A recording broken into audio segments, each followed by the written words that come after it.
Hi, and welcome back to the TheKoshaYayaChannel. I am Yaya, and today we're going to discuss something that I actually find very disturbing, very, very important, that we actually clearly understand and clearly define. Why does it matter to have the First Amendment? Why is it the First Amendment? It was the first one out of many things that we take very near and dear to this country and that we hold up as why we say it's a free nation. I don't think that it was any coincidence that we see this as the pillar, the very, very first thing that they put in what the Constitution is based upon. So with that being said, what's going on with it? That may not seem like a major thing to most people. That may not seem like it's actually worthy of a discussion, but let me actually tell you, if it is not worthy of a discussion, why in the world is it being so abused today? And why are we allowing it? So let me ask you to really just sit back and define, what's your definition of it? Where does it draw the lines between saying that that is the pillar versus is it valid anymore? And if it's not, why not?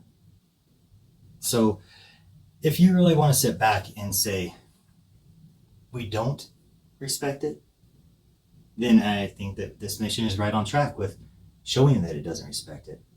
Who it's kicking off, who it's censoring. There's so many things in this country that throughout this major turning events, it goes for the last couple years, there are certain things that we see as very, very detrimental to seeing how things are now related to others and how that you go around and you spread the word, because we have freedom of speech and we should not take that for granted. We should not in any way look at that and say, this is something that is just flippant. It's not flippant. The reason I say this so seriously is because guess what, guys? If it was flippant, it wouldn't be a fight for it. It is something that is very much a tool, very much used, and very much have power.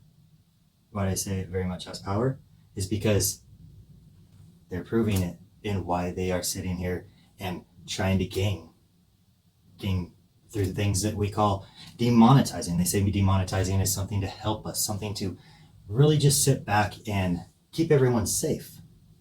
But you know what the true question is? What's safe? Do you feel safe when you are told you can't say that, but yet you're forced to say and fill in the blank? These are the discussions in which we will really actually dig into and really define why we are under attack. And just because you don't see it doesn't mean it's not true. So here in a second, we'll come back and we'll have a further discussion on what's really going on in this section.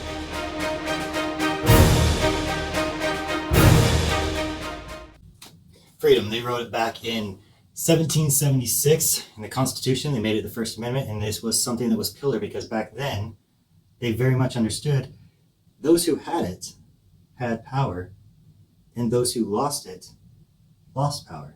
It was the demise of those who literally could not afford the press, those who could not go out and be assembly. When the Pilgrims came over, they came over here in search with initially one thing. That one thing was freedom. And in the freedom came free speech. Because it doesn't matter who, what, and how you are in any way seen by society. That's the one thing that mattered the most, because all of those had the freedom to practice religion, raise their children under those rights, go against the government. Now, I'm not only talking as if it's the number one and the only one. I'm saying it's the number one because it's the most powerful. The reason it's the most powerful is because you can sit there and say, we will have a war over it. But free speech is a silent war. It's a war that silence is the attack. By sitting there and actually pretending it is not, it is a bold-faced lie. And you know what? Everyone's biting into it nowadays. Because, many people have many things to say. But when you actually find where you go, the vast majority of people go to YouTube. YouTube is becoming the more common way for people to actually find information. It is starting to become the new news. Why does this matter? It matters huge because if you have something that you don't like, if you have a clip, a sound bit, if you have anything that you say that is getting momentum, growing, it is most likely going to be done through the internet, such as this video. I'm using it as we speak right here, and we're going to speak more. And if I don't have this, am I going to run around and have to pay for the old school version of mailing out? Can I afford this? Can most people afford this? But right now, you can do it with just a simple touch of a button, and it allows everybody to have that right and freedom. This is a wonderful thing.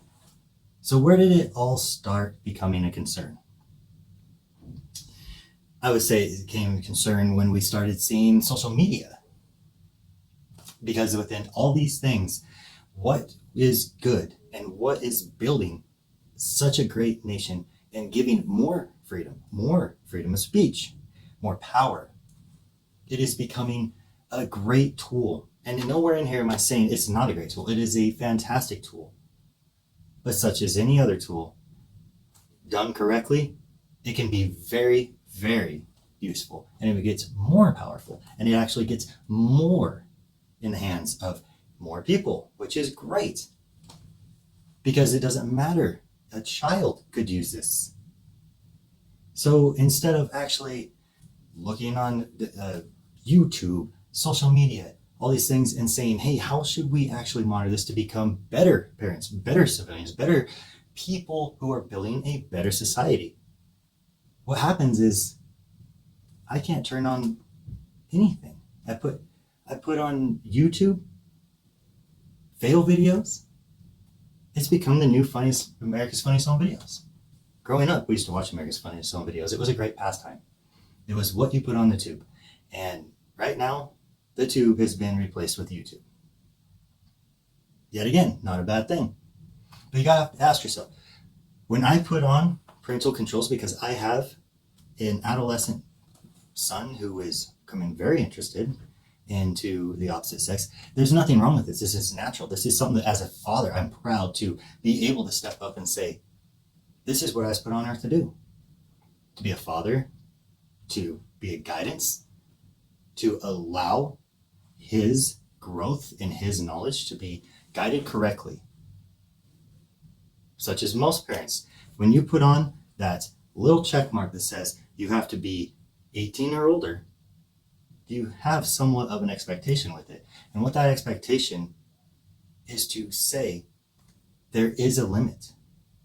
But that limit was not to take away freedom, was not to take away rights, was not to attack the Constitution. You can do that. They've done it for a long time.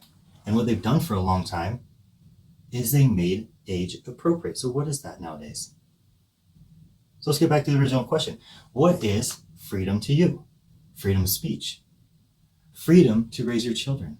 Freedom to have your voice make a difference into making what laws go in and what laws get rejected.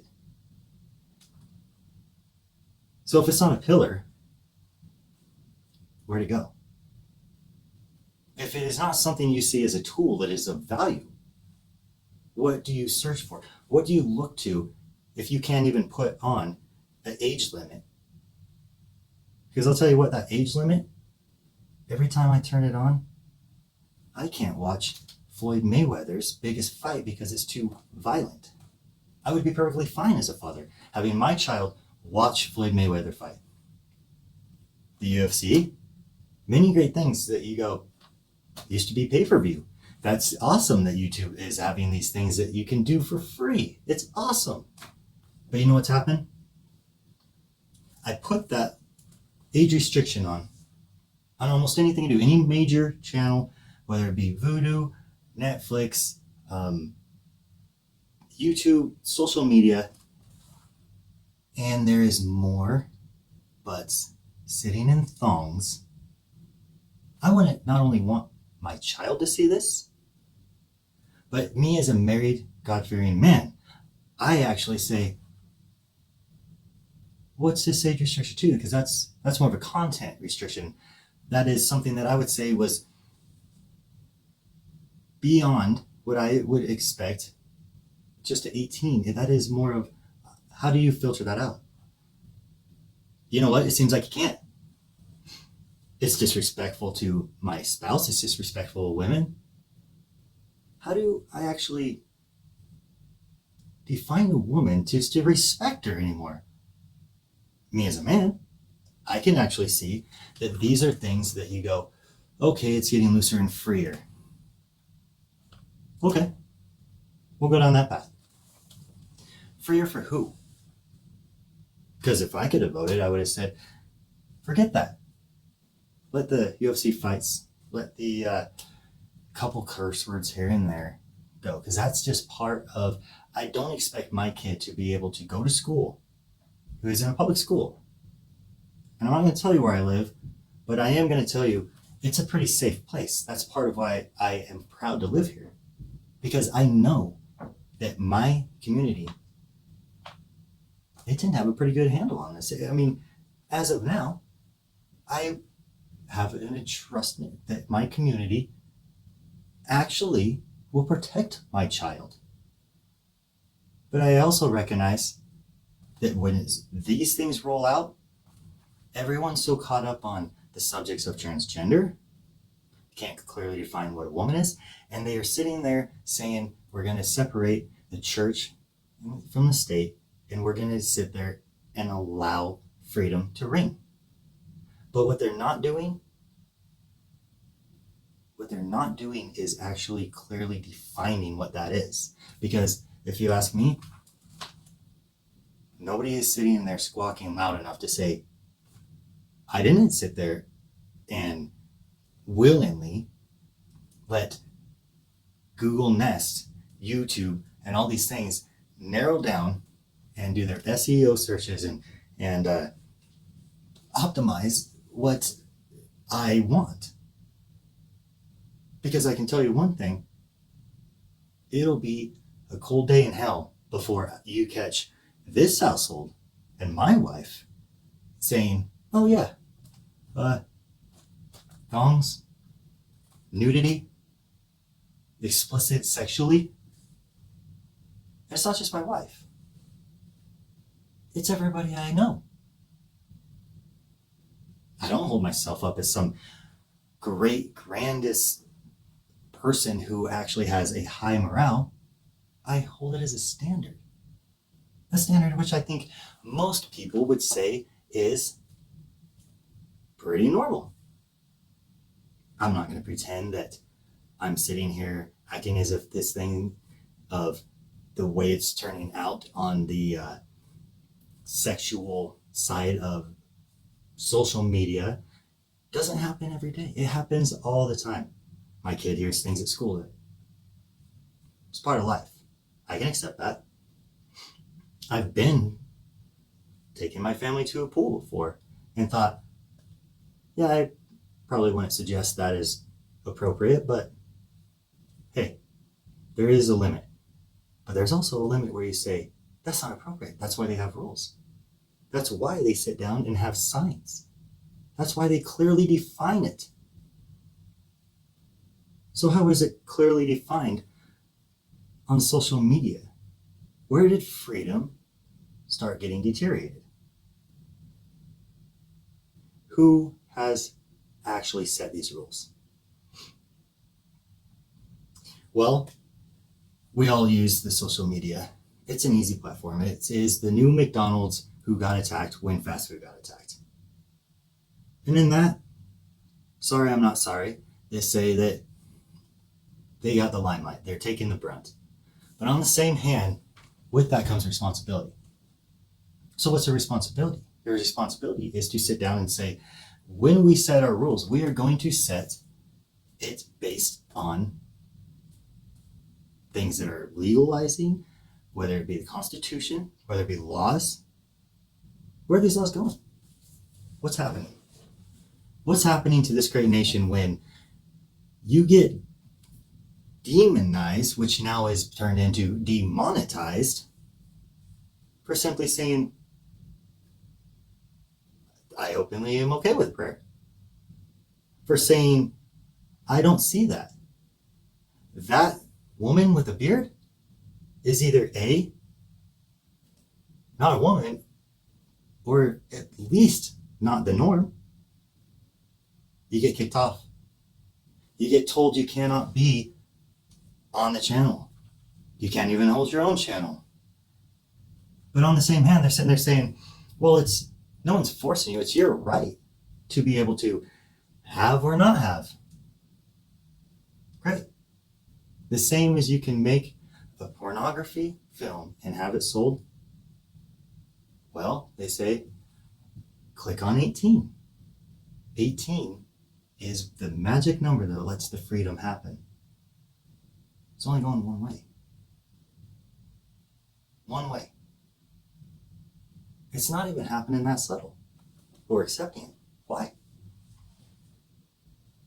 Who's actually the ones who are saying we have to accept it? Open the ears. It's everywhere. Because if I say the wrong thing right now, this channel will be booted off, in which has none of these things in which we are saying have crossed a line, but yet the definition of line will get skirted into saying it's worthy of demonetizing. So demonetizing is a new demonizing. You ask yourself, who's this affecting? It's affecting all of us. Because guys, those who have the right to hear have just that, the right to hear. But they're not being heard. If you disagree with certain sides, but if you disagree on a multitude of times, you will not only be demonetized, you will then become demonized, and then you will become pinned. We have things like the Daily Wire. Agree with them, don't agree with them. That's your right, your freedom. Freedom of speech. You don't have to like what they say. And that's the difference. There's a difference from hate speech and speech you hate. We all understand this. I hate a multitude of things.